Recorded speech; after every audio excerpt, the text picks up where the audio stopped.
nanonood dyan ng mga OFW sa ibang bansa at sa Middle East, Europe at saka sa USA. Maraming nakatira dyan ng mga OFW nanonood sa atin.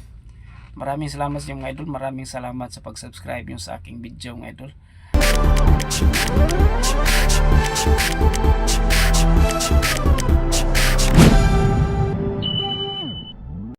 Hello mga idol, kumusta po kayo dyan? Kumusta po? Welcome to my YouTube channel po mga idol. Sa mga kababayan nating mga OFW dyan, paulit-ulit ko kayong binabati po. Sana nasa mabuting kalagayan po kayo ngayong araw na ito mga idol. At sa mga Crispaw fanatics, nag-violet na ba ang lahat dyan? Kumusta po kayo dyan? Sana nag-violet na tayong lahat. At sa mga lulot lula dyan, sa mga senior citizen, kaway-kaway naman dyan, comment down below mga idol lulu. Grabe po ang hatak ng Krishna, pati mga senior po. Mga senior citizen po, nakasubaybay na po. Parang pang stress reliever na po nila daw yung Crispaw mga idol. Sabi ng nag-comment sa akin na lula, 68 years old na po ako pero kinikilig pa din ako. Yan ang sabi niya. Tapos may nag-comment, I am a 67 years old pero grabe ang kilig ko. Parang bumabalik ako pagkabata po. Maraming salamat po sa nanood at sa nag-comment sa aking video po, last video ko po. Maraming senior citizen na nag-comment doon kasi kadalasan po ang nanood sa atin pala mga senior citizen. Hello mga senior citizen, kumusta naman po kayo dyan? Huwag kalimutang uminom ng mga maintenance nyo ha. Kasi pinaka-importante po sa atin yon ang pag-ingatan ng ating katawan mga idol, di ba? At saka sa mga nanonood dyan ng mga OFW sa ibang bansa at sa Middle East, Europe at saka sa USA, maraming nakatira dyan ng mga OFW nanonood sa atin. Maraming salamat sa mga idol. Maraming salamat sa pag-subscribe yung sa aking video mga idol. Welcome to my YouTube channel, Miltic Romero TV. Maraming salamat po. Lalo't na po sa mga kababayan natin dito sa Pilipinas, aking mga subscriber na nanonood, kahit na wala tayong permanente na mga studio po, kahit saan po tayo nakabidyo kasi nandito tayo sa sakyan ngayon kasi nagtrabaho ako. Magko-comment tayo sa lahat ng mga video nila ni Crispaw po, nila Sir Pugong Bihero kasi yan ang ating libangan po mga idol.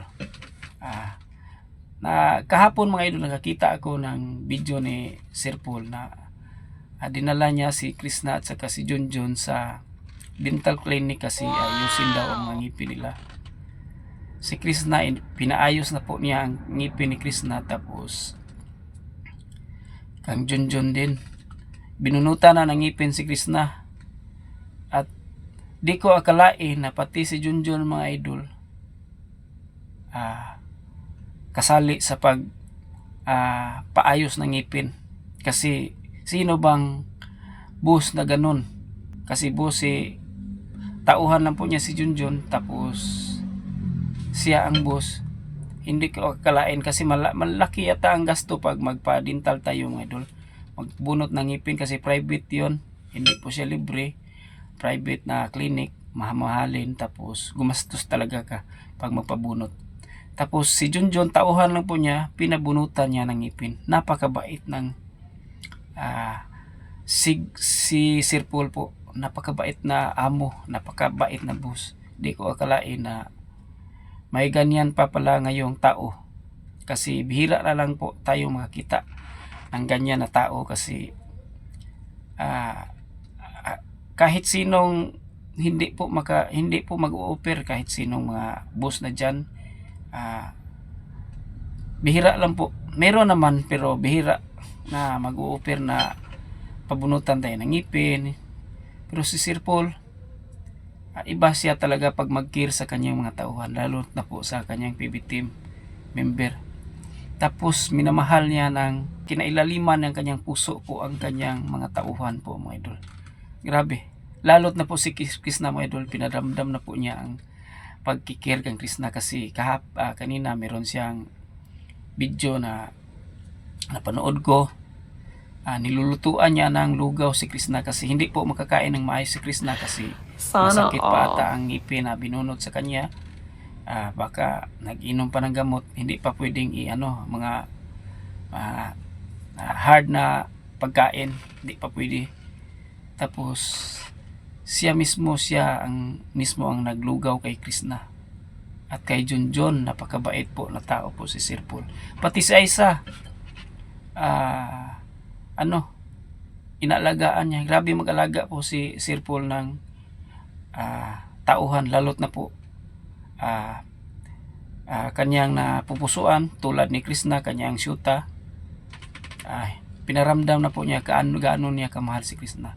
At sa kanyang mga tauhan din, pinaramdam na niya, kasi si Aisa pinaka mahalaga na maalagaan, kasi alam naman natin na bago pa siyang recover galing sa mental po.